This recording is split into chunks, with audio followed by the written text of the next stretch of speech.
तो देखिए अर्धवार्षिक परीक्षा 2022-23 कक्षा 10 आपका प्रश्न पत्र रहने वाला है। जैसे देखिए क्या लिखा है, प्रश्न क्रमांक 1 सही विकल्प चुनकर लिखिए। HCF 91 तथा 21 का HCF पूछा है तो 13 का भाग दोनों में जाता है तो 13 7 91 सॉरी 7 का भाग जाएगा 13 7 91 और 7 3 21, तो इसका HCF जो होगा ये 7 होगा।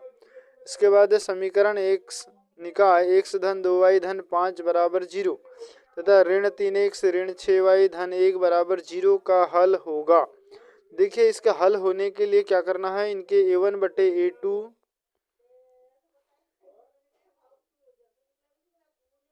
के अनुपात ज्ञात करेंगे। जैसे a1 बटे a2 b1 बटे b2 और c1 बटे c2।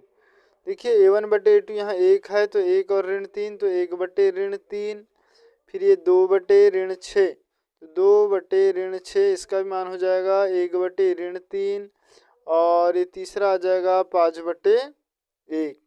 तो देखिए यहाँ पर हो जाएगा a1 बटे a2 बराबर है b1 बटे b2 और ये बराबर नहीं है ये c1 बटे c2 के, तो समीकरण निकाय का कोई हल नहीं होगा। Option number B right. फिर द्विघात बहुपद एक्स स्क्वायर धन बी एक्स धन सी के शून्यकों का योगफल। तो देखिए शून्यकों का योगफल होता है ऋण बी बटे ए। ठीक, तो यहाँ पर हमारा जो ऑप्शन नंबर हो जाएगा तीसरे का सी, ऋण बी बटे ए। फिर चौथा है द्विघात समीकरण एक्स स्क्वायर ऋण 4x धन 4 बराबर 0 के वियुक्तिकर का मान होगा।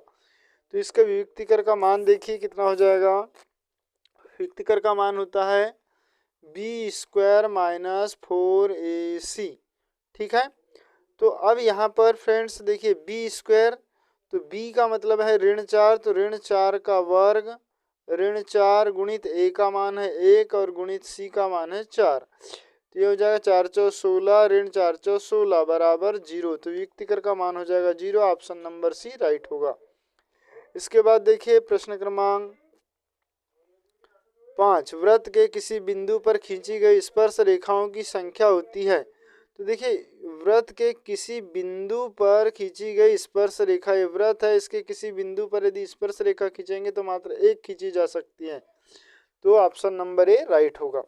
फिर अब बिंदु 0 5 एवं ऋण 5 0 के बीच की दूरी होगी। तो दूरी का सूत्र होता है, देखिए दूरी का जो सूत्र होगा क्या होगा, ये हो जाएगा वर्गमूल x2 माइनस x1 है ना, तो ऋण 5 ऋण 0 का वर्ग धन ये 0 ऋण 5 का वर्ग। ठीक है, तो ये हो जाएगा वर्गमूल 25 धन 25, तो ये हो जाएगा वर्गमूल 50। देखिए यहाँ पर 50 को हम तोड़ देंगे, 5 25 गुणित 2, तो 5 बाहर निकल के वर्गमूल 2 हो जाएगा, तो 5 वर्गमूल 2। ऑप्शन नंबर बी राइट होगा। इसके बाद देखते हैं नेक्स्ट क्वेश्चन, प्रश्न क्रमांक 2 रिक्त स्थान की पूर्ति कीजिए। रिक्त स्थान त्रिघात बहुपद के खालिस्तान शून्यक होंगे, तो देखिए जितनी की घात होती है उतने शून्यक होते हैं, तो यहाँ 3 शून्यक होंगे। फिर श्रीधराचार्य ने एक सूत्र प्रतिपादित किया जिसे अब खालिस्तान के रूप में जाना जाता है, श्रीधराचार्य सूत्र के रूप में जाना जाता है। ठीक है, जिसको है एक्स बराबर ऋण बी धन ऋण वर्गमूल B square minus 4ac upon 2a। फिर समांतर श्रेणी 5 10 15 का 10वां पद कितना होगा, तो nवां पद का सूत्र हो जाएगा 10वां पद बराबर a plus n minus 1 into D. ठीक है, nवां पद। अब 10वां पद यहाँ पूछा है, तो ये हो जाएगा प्रथम पद a बराबर यहाँ 5 धन n माइनस 1 तो गुणित 9 गुणित डी देखिए 10 में से 5 घटा देंगे तो 5 आ जाएगा, तो ये हो जाएगा 5 धन 9 5 45 बराबर होगा 50, तो 10वां पद हो जाएगा यहाँ पर 50। ठीक है, यहाँ पर आंसर हो जाएगा इसका 50 इस खालिस्तान में। चौथा सभी खालिस्तान त्रिभुज समरूप होते हैं। तो जो समबाहु त्रिभुज है, ठीक है, समबाहु सभी जो समबाहु त्रिभुज होते हैं वो समरूप होते हैं। फिर एक निश्चित घटना की प्रायिकता 1 होती है। फिर r त्रिज्या वाले वृत्त का क्षेत्रफल, तो r त्रिज्या वाले वृत्त का क्षेत्रफल होता है पाई r स्क्वायर। ठीक है फ्रेंड्स, नेक्स्ट क्वेश्चन देखते हैं, प्रश्न क्रमांक 3। तो प्रश्न क्रमांक 3 में है सही जोड़ी। तो सही जोड़ी देख लीजिए, पहला दिया हुआ है साइन स्क्वायर ए प्लस कॉस स्क्वायर ए, इसका मान हो जाएगा 1, ठीक, जो कि ऑप्शन नंबर डी में दिया हुआ है। इसके बाद है टेन 90 माइनस थीटा बराबर होता है कॉट थीटा, तो कॉट ए आ जाएगा यहाँ पर ऑप्शन नंबर जी। इसके बाद देखिए 5 कोसेक स्क्वायर ए माइनस टेन स्क्वायर ए बराबर हो जाएगा 5। इसके बाद घनाभ का आयतन, तो घनाभ का आयतन होता है लंबाई गुणित चौड़ाई गुणित ऊंचाई, ऑप्शन नंबर सी। वर्ग का क्षेत्रफल भुजा का वर्ग, ऑप्शन नंबर एच। फिर है P प्लस पी बार का मान होगा, देखो P और P प्लस दोनों का यदि जोड़ देते हैं तो दोनों का मान हो जाता है 1, ठीक, जो कि ऑप्शन नंबर ये हो जाएगा जी।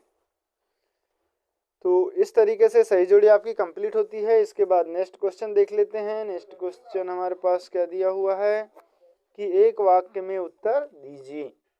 देखिए पहला सवाल है शून्य को की संख्या लिखिए। देखिए एक अक्ष को जितने जगह काटता है उतने शून्य होते हैं, तो यहाँ 1 2 3 और 4 जगह काट रहा है, तो इसका जो उत्तर होगा ये 4 होगा, ठीक है। सर्वाधिक बारंबारता वाला वर्ग क्या कहलाता है, तो ये कहलाता है बारंबारता वाला वर्ग बहुलक वर्ग कहलाता है, ठीक है, बहुलक वर्ग। इसके बाद किसी समांतर श्रेणी के प्रथम n पदों का योग का सूत्र क्या होगा, तो n पदों के योग का सूत्र होगा यस n बराबर n/2 into 2a plus n-1 into D, ठीक है। इसके बाद उन्नयन कोण की परिभाषा लिखे। तो उन्नयन कोण की परिभाषा होती है जब हम किसी वस्तु को जब कोई वस्तु हमारे दृष्टि मतलब जब कोई वस्तु मान लो हमारी क्षैतिज रेखा से दृष्टि रेखा ऊपर की ओर होती है, तब यहाँ पर उन्नयन कोण बनता है। इसको हम बोलेंगे क्षैतिज। जब कोई वस्तु हमारी क्षैतिज रेखा, आँख से जाने वाली क्षैतिज रेखा के ऊपर होती है, तब वस्तु को मिलाने वाली दृष्टि रेखा है ना, वस्तु को मिलाने वाली दृष्टि रेखा तथा आँख से जाने वाली क्षैतिज रेखा, इन दोनों के बीच में बने कोण को उन्नयन कोण कहते हैं। फिर आ जाएगा देखिए स्पर्श रेखा और वृत्त के उभयनिष्ठ बिंदु को क्या कहते हैं, तो ये कहेंगे स्पर्श बिंदु, ठीक है, क्या कहेंगे, स्पर्श बिंदु।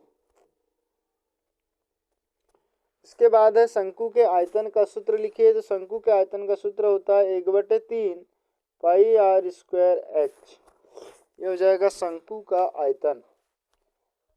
इसके बाद अगला क्वेश्चन सत्य असत्य। तो सत्य असत्य में देख लेते हैं। समांतर श्रेणी 10 7 4 का 10वां पद ऋण 17 है। तो देखिए इसका 10वां पद निकालने के लिए प्रथम पद ए हमारे पास 10 दे दिया है, डी ज्ञात करेंगे तो 7 में से 10 घटाएंगे तो ऋण 3 हो जाएगा डी।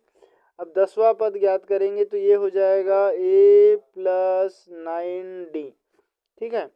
तो ए का मान हो गया 10 धन 9 गुणित ऋण 3, तो ये हो गया 10 ऋण 27 और ये हो गया ऋण 17।